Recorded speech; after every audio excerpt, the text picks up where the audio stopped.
Navigating the world of car insurance as a new driver can be a bit of a challenge, whether you're 17 and you're just learning to drive, or whether you're a bit older but you've only just passed your test for the first time. I'm Jack, this is Driven by Data, and today I'm going to be taking you through some tips and tricks as to how to get some car insurance quotes as a new driver. I've recently helped a family member to go through this exact process, looking to buy their first car ready for their 17th birthday, looking at provisional insurance and then how much it will cost to insure the car after they've passed. So I'm going to do another video shortlisting potential good cars that you could pick up cheaply for your first car. But without further ado, please like the video if you haven't already, subscribe if you're finding this useful, and let's get into it.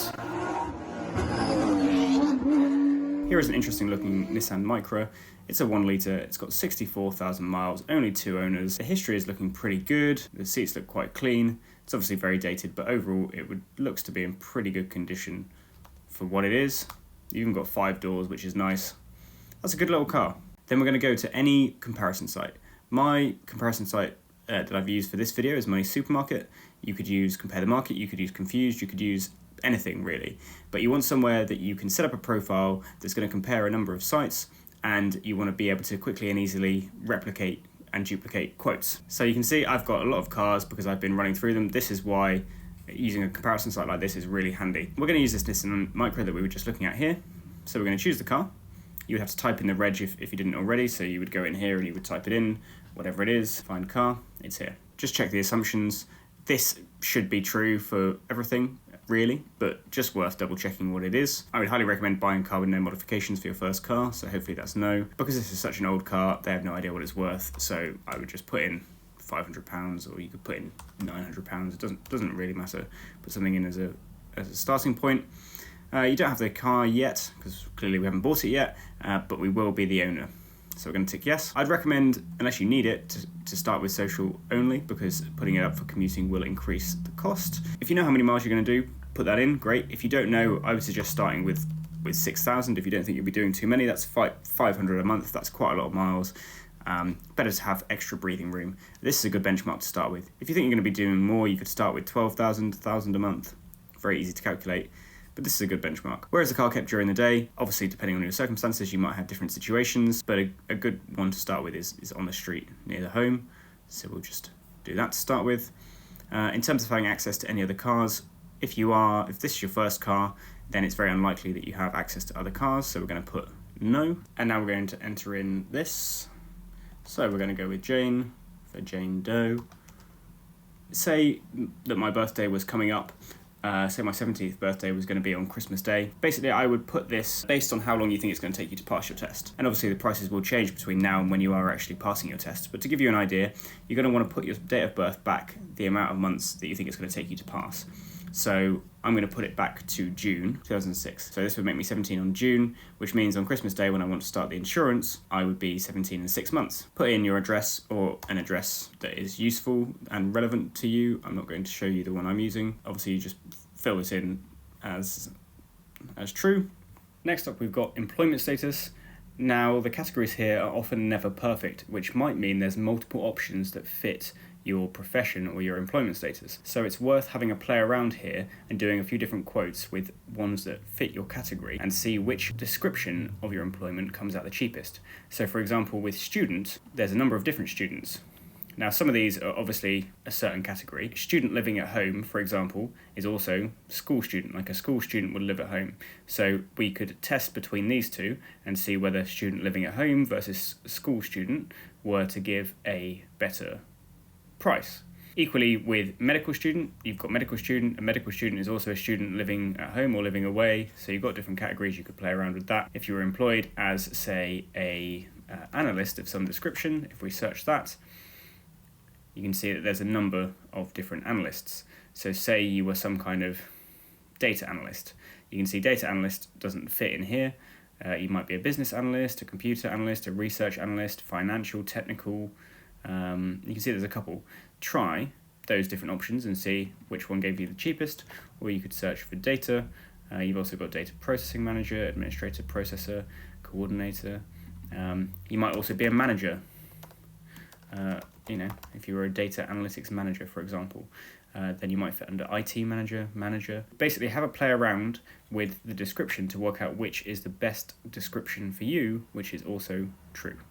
For the purposes of this video, I'm going to go with student, and I'm going to go with student living at home, and we do not do any other work. Put in how many cars there are in your household. Could be 3 if your parents both have a car. Bear in mind I haven't passed yet in my 17-year-old stuff, but I'm going to put full because that's what we're trying to work out, what will the cost be in reality. So my license is issued in the UK, it's a manual license. How many years have you had it? We've had it 0 years, so let's imagine that you've literally just passed your test. 0 years, 0 months. You've had no losses because you haven't been driving. So next. Okay, yes, we're going to want to add additional drivers. I would suggest 2 family members. Add them as additional drivers. The main driver is going to be you. Hopefully no one's had any insurance voided. If they have, then it wouldn't make sense to put them on. To start with, you can put in, doesn't really matter, pick one to start with. May as well start with third party, and we can tweak that later on. We can set that to 0. We're going to tweak that later. You've got no claims discount because you've just started. Start with annual because it's easier to understand the amounts to start with, and then pick a couple of weeks in advance, 25th, and just put not sure for all of these. And then we're going to get the quotes.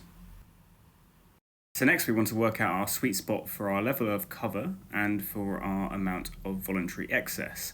Now this might be different for you depending on how expensive your car is. You may have more of a preference over whether you are covered comprehensive. I'm going on the basis of what is the cheapest insurance. If your car is £1,000 or less, then probably it doesn't make any difference if you're covered comprehensive or not, because the insurers will probably value your car even less, and with the excess and so on and so forth, it's probably not worth claiming for your own car. So, as I mentioned, we're going to be focusing just on what is the cheapest combination. And contrary to what you might expect, third party is not always the cheapest, despite being the lowest level of cover. Sometimes, in fact, comprehensive can actually be cheaper. We're going to check the different combinations. We'll start with third party only as the benchmark, and we can see that for this Nissan Micra, it's coming up at £1,178. It's also worth saying I would leave it all annual for now, just to get the benchmark. You can work out your monthly cost later if you do have different people to choose from. I would say in 90% of cases, Admiral is going to be the cheapest. So once you've worked out what the annual price, then you can work out how much it's going to cost you to do monthly if you need to. It doesn't make any difference changing the excess for third party only, because you don't pay any excess when a third party claims on your own insurance, so you can forget that. We've got 1,178 as our benchmark. Let's check third party fire and theft. So we'll update the results. So third party fire and theft, which is a higher level of cover, has actually come out a little bit cheaper, £1,129. So clearly you would choose this. This is with 0 excess as well. And you can see here an example of black box policy, and you can see the black box policy is £300 or so more. There is literally no benefit for going for this policy. You might get potentially cheaper renewal costs, but you're starting off at such a higher amount, and you're having your driving monitored, and it could go up. So I just don't see the point in going for it really. So now, just to see if we can get it any cheaper, we're going to actually go and have a look at comprehensive. We'll leave the voluntary at 0 to start with. So £1,364. You can see they've put a compulsory excess here at £375. So it's gone up by about £200 with no excess. So it's not that bad, but as we mentioned, we probably wouldn't go for it. Let's try putting in the excess. A good step to go is somewhere in the middle, somewhere about 300. You try that and see if that significant jump is actually making any difference, and then we can tweak it from there. Typically it does go down as you increase the excess, but it's not a linear decrease. £1,192. So it's actually not that much more than third party fire and theft, and actually not very much more than third party at all. With this one, you get personal injury, but you don't get the windscreen cover. If you did want windscreen cover, then you've got to pay a little bit more. That is quite useful. But let's just, for argument's sake, see if we can get this any cheaper. I would think even if we put the excess up to 1,000, this is not going to change very much, so let's test that.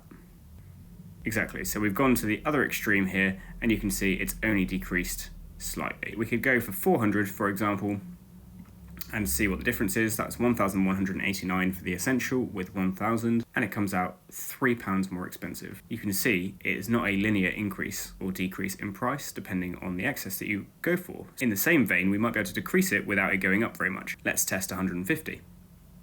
It's gone up by about £10, and that's to decrease it from 400 down to 150. And now we can go back to 0, and let's see what the bare bones is. So we had 1,214. Okay, so you can see at that £150 makes a massive, massive difference. But can we tweak it even more in between there? You might find that just putting even a nominal £50 actually does make a difference, so let's find out. Nope, £50 hasn't done very much at all, so we'll try the 100. Okay, £100 has brought it down a little bit more significantly, 1,252. But it's seeming like the sweet spot is probably that £150 mark for the comprehensive. And whilst this will vary slightly from car to car, once you find the sweet spot, it's going to be more or less the same. Obviously, different cars cost different amounts, but for your profile, you'll typically find that there's a sweet spot for your excess. So it's looking like the cheapest we're going to get is around this £150, £200 mark for comprehensive insurance. So in our case, the cheapest option was to go for third-party fire and theft. It's not worth paying the extra £100 with the excess for fully comp given the price of the car that we're looking at, but this might vary for you. So here we are with third-party fire and theft, and we can see that windscreen cover is not included, but it says available from £9.95. This is something that's definitely worth having, and the excess is much cheaper. So it says add from £9.95. Let's see if we can find out how much it actually is. Windscreen cover here, yes, it is just £9.95, so we definitely want to be adding this on. It includes the windscreen, windows and sunroof. So breakdown cover, if you don't already have it, probably worth adding, especially as it's with AA, although you might consider getting it with a packaged bank account such as Nationwide, which is £13 a month, and it also gives you travel insurance and mobile insurance. But you've got to do the best thing for you. I would definitely recommend having breakdown cover with a cheap vehicle and with a good reputable service such as the AA or the RAC. We won't add this for now. Now you have this baseline price for once you've passed your test, you probably want to check how much it will cost you with a provisional license. So what we need to do is go into this quote and edit it. So we're going to go here, we're going to hit edit quote, and now we're going to go and find our details, keep everything else the same, and we're going to change our date of birth and we're going to put it to today's date. So I'm filming this on the 15th of December. So we're going to put that to match that, which would make me 17 today. And now we're going to go down and I'm going to change my license to provisional. And then I'm going to leave literally everything the same. I'm just going to continue,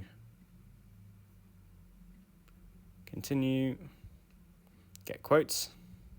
In this case, it's showing me a sponsored result at the top, which is not necessarily the cheapest. We can see underneath that this Sterling Insurance is in fact the cheapest option. Now, an important thing to consider here is which insurer was cheapest for your insurance once you've actually passed. In our case, it was Admiral, and I think it will be for most people. So it probably makes sense to go with Admiral, even though it's £100 more expensive or so, because we know these guys are the cheapest once you've actually passed. Otherwise, you might have to cancel this insurance, or the price might go up significantly once you actually pass your test, more so than it would do with Admiral. You'll probably find that there's much less variance in the price of provisional insurance for some reason, so bear that in mind, but that is how you check the provisional cost. So now we have baseline quotes for our provisional insurance and for our past insurance. So now we just want to be able to quickly check different cars. So we would go to our quotes section. To be honest, I would focus on checking the quote for when you have your full license, because this is the one that seems to vary the most. So what we're going to do is we're going to click see all results. This will load it up, and then we're going to hit edit quote. And now here, the first option, we've got not the right car, and now we can just search in any car that we want to search for. Say, for example, I wanted to check this top car, DG04FGN. I would take that reg and put it in. I would hit find car, and then it would add a new selection here. And now we're just going to scroll down and hit continue because we're happy we've already found the ideal sweet spot for our profile. And we're going to see that this has come back at £1,222. So we can see that the newer Nissan Micra is actually slightly more expensive to insure than the older one.